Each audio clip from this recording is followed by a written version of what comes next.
Video में हम लोग समीकरण को हल करना सीखेंगे। इसके लिए हम लोग टोटल 3 अलग अलग तरह का समीकरण लिए हुए हैं। तीनों को एक एक करके सॉल्व करेंगे। आप इस वीडियो को ध्यान से देखिए, तभी आपको समझ में आएगा। तो चलिए स्टार्ट करते हैं। तो समीकरण को हल करने से पहले हम समझेंगे कि समीकरण क्या होते हैं। देखिए, हमारा पहला क्वेश्चन है 4x + 5 = 9। अगर यहाँ से हम बराबर का साइन हटा के किसी और चिन्ह को बैठा दें, जैसे यहाँ बैठाया गया है, देखिए यहाँ क्या है, 4x + 5 < 9 है। इसी प्रकार सब में चिन्ह को बदल दिया गया है। तो इनमें से कौन सा समीकरण है और कौन सा समीकरण नहीं है, इसकी पहचान करना है। तो देखिए, जब तक इन दोनों के बीच बराबर का साइन नहीं रहे, यानी कि देखिए यहाँ जो बराबर का साइन है, अगर यहाँ नहीं रहता है तो उसे समीकरण हम नहीं कहेंगे। तो सिर्फ यहाँ सिर्फ एक समीकरण है, यानी कि यह जो 4x + 5 = 9 है, यह सिर्फ समीकरण कहलाएगा। बाकी बात ये देखिए, ये 1 2 3 4 ये सभी समीकरण नहीं है। तो आप समझ चुके हैं समीकरण किसे कहते हैं। अब हम लोग समीकरण को हल करना सीखेंगे। तो समीकरण को हल करने का मतलब होता है कि उसमें जो चर होते हैं उसका मान निकालना। तो पहले क्वेश्चन में ध्यान दीजिए, चर कहाँ है। तो देखिए, यहाँ जो x है इसे ही हम लोग चर कहते हैं। यहाँ सेकंड क्वेश्चन में देखिए कहाँ चर है, यहाँ x है, यहाँ x है, तो ये दोनों चर कहलाते हैं। फिर देखिए थर्ड क्वेश्चन में कहाँ कहाँ x है, यहाँ है, यहाँ है। आप चर के रूप में x, y, z, a, b, c यानी कि कोई भी अल्फ़ाबेट रह सकता है, जो a से z तक हो सकता है। तो चलिए हम लोग यहाँ से x का मान निकाल के इन सभी समीकरणों को हल करते हैं। तो चलिए स्टार्ट करेंगे पहले नंबर क्वेश्चन से। तो हमारा क्वेश्चन है 4x + 5 = 9। इसे हमें हल करना है, यानी कि यहाँ से x का मान निकालना है। तो x का मान कैसे निकालते हैं, आप ध्यान से समझिए। हमें सबसे पहले चेक करना है कि x किसके साथ जुड़ा हुआ है और किसके साथ नहीं है। तो देखिए, x वाला जो पार्ट है, यानी कि चर वाला पार्ट है, सिर्फ 4x है, और बाकी बात यहाँ 5 के साथ x नहीं है और ना ही 9 के पास x है। तो ये दोनों क्या हैं, ये दोनों अचर कहलाते हैं। तो हम चर वाला पार्ट को एक साइड रखेंगे, इस बराबर चिन्ह के एक साइड, और जो अचर वाला पार्ट है जिसके साथ x नहीं है उस बराबर चिन्ह के उधर ले जाएंगे। ध्यान से समझिए कैसे करते हैं। तो चर वाला पार्ट को सबसे पहले हम लोग लिख लेंगे। तो चर वाला पार्ट कौन सा, यहाँ देखिए 4x है, तो इस 4x को यहाँ लिख लेंगे, और जिसमें x नहीं लगा हुआ है उसे हम क्या करेंगे, इस बराबर चिन्ह के दूसरी साइड ले जाएंगे। तो इस बराबर चिन्ह के दूसरी साइड में पहले से 9 है, तो 9 को लिख लीजिए ज्यों के त्यों। अब इस 5 को चेंज करना है साइड, यानी यहाँ 5 जो यहाँ पहले से है इधर ले जाएंगे। तो इसके साथ देखिए, ध्यान दीजिए, यहाँ कौन सा साइन लगा हुआ है, पॉजिटिव का साइन लगा हुआ है। जब यह साइड चेंज करेगा तो यह साइन चेंज हो जाएगा, यानी हो जाएगा नेगेटिव का साइन, यानी कि माइनस में हो जाएगा। अब यहाँ से हम क्या करेंगे, डायरेक्ट क्या करके यहाँ 4x लिख देंगे। अब यहाँ हमें बराबर का चिन्ह देना है, 9 में से 5 को हटाना है, तो हमें 4 मिलेगा।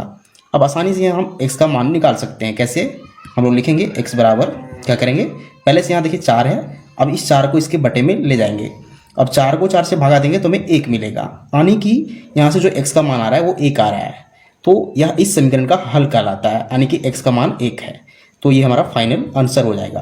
तो चलिए अब हम लोग सेकेंड क्वेश्चन को सॉल्व करते हैं इसी प्रकार से। तो हम लोग सेकेंड क्वेश्चन को लिख चुके हैं। हमारा क्वेश्चन है 3x - 5 = x + 5। चलिए इसे भी सॉल्व करते हैं। तो सबसे पहले हम क्या करते हैं, चर वाला पार्ट को एक साइड करते हैं और अचर वाला पार्ट को एक साइड करते हैं, और फिर हम लोग सॉल्व कर देते हैं। तो इसमें चेक कीजिए कि चर वाला पार्ट कहाँ कहाँ है। तो देखिए यहाँ x लगा हुआ है, मतलब यह चर वाला पार्ट है। फिर देखिए यहाँ x है, यह भी चर है। बाकी बात जो बचा हुआ पार्ट है वो चर है, यानी कि यहाँ से 5 और 5 अचर है। तो हम लोग 5 को इधर ले जाएंगे और इस x को इधर ले आएंगे। कैसे, देखिए सबसे पहले हम चर वाला पार्ट 3x को यहाँ लिख देंगे, 3x, और फिर से ढूंढेंगे कि चर वाला पार्ट कहाँ है। तो अगला चर वाला पार्ट देखिए x है यहाँ। अब इस x को इधर लाना है, यानी कि बराबर चिन्ह के इधर लाना है। तो यहाँ कुछ नहीं है, पॉजिटिव का साइन है, जब इधर आएगा तो यह नेगेटिव का साइन हो जाएगा, यानी माइनस का साइन हो जाएगा। तो हम लोग 3x - x लिख चुके हैं। अब बराबर का चिन्ह देंगे। अब यहाँ देखिए बराबर चिन्ह के इधर पहले से 5 है, यानी 5 पहले से है। अब हमें इस -5 को इधर ले जाना है। तो माइनस यहाँ है, जब साइन चेंज हो जाएगा तो क्या हो जाएगा, प्लस। तो ये देखिए यहाँ +5 हो जाएगा। अब आसानी से हम क्या करेंगे, कैलकुलेशन कर देंगे। कैसे, 3x में x को घटाएंगे तो हमें मिलेगा सिर्फ 2x। अब यहाँ से बराबर का चिन्ह, 5 और 5 को जोड़ेंगे तो हमें मिलेगा 10। अब यहाँ से x का मान आसानी से निकाल लेंगे। कैसे, हम लोग x का मान कैसे निकालेंगे, यहाँ 10 को इस 2 से हम लोग डिवाइड कर देंगे, यानी भाग दे देंगे। तो यह क्या हो जाएगा, 5 बार में कट जाएगा, यानी कि x का जो मान आ रहा है वो 5 आ रहा है। यह इस समीकरण का हल कहलाएगा। ये हमारा फाइनल आंसर हो जाएगा। तो हम लोग सेकंड क्वेश्चन को भी सॉल्व कर चुके हैं। अब हम लोग थर्ड क्वेश्चन को सॉल्व करेंगे। तो हमारा थर्ड क्वेश्चन है 3x + 2 बटा में 2x - 3 = 8 है।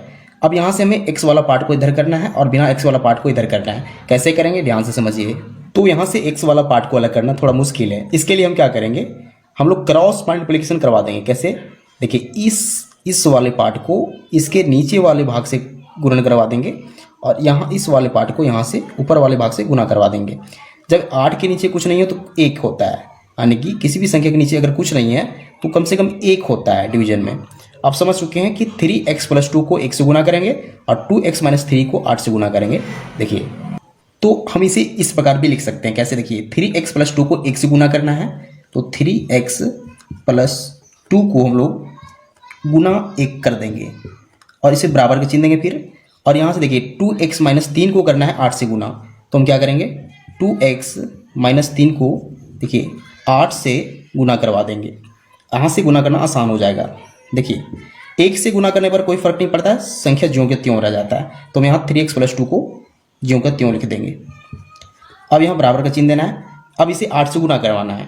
अब सबसे पहले इस 2x को 8 से गुना करवाएंगे तो क्या हो जाएगा 16x। अब फिर इस -3 को 8 से गुना करवाएंगे तो क्या हो जाएगा -24। ठीक है, क्योंकि 3 × 8 24 होता है, इसमें माइनस लगा देंगे। अब यहाँ से हम क्या करेंगे, देखिए अब x वाला पार्ट कहाँ कहाँ है उसे ध्यान दीजिए। तो x वाला पार्ट देखिए यहाँ है 3x और 16x, तो इन दोनों को एक साइड कर देंगे और जो बचा हुआ पार्ट है उसे दूसरी साइड ले जाएंगे। तो देखिए हमें क्या करना है, यहाँ 3x को पहले लिख लेना है 3x, 16x को इधर ले आएंगे। तो यहाँ देखिए साइन जो है पॉजिटिव है, इधर आएगा तो नेगेटिव हो जाएगा, यानी कि -16x हो जाएगा। बराबर का साइन दीजिए। फिर पहले से बराबर साइन, पहले यहाँ देखिए -24 पहले से है, 24 लीजिए। अब इस 2 को देखिए इधर ले जाना है तो यह भी माइनस में चल जाएगा और -2 हो जाएगा। अब ध्यान से देखिए, तो हमें यहाँ अब घटाना है। देखिए 3x में से 16x को घटाएंगे तो हमें मिलेगा -13x। अब यहाँ से फिर -24 और -2 जोड़ के क्या हो जाएगा -26।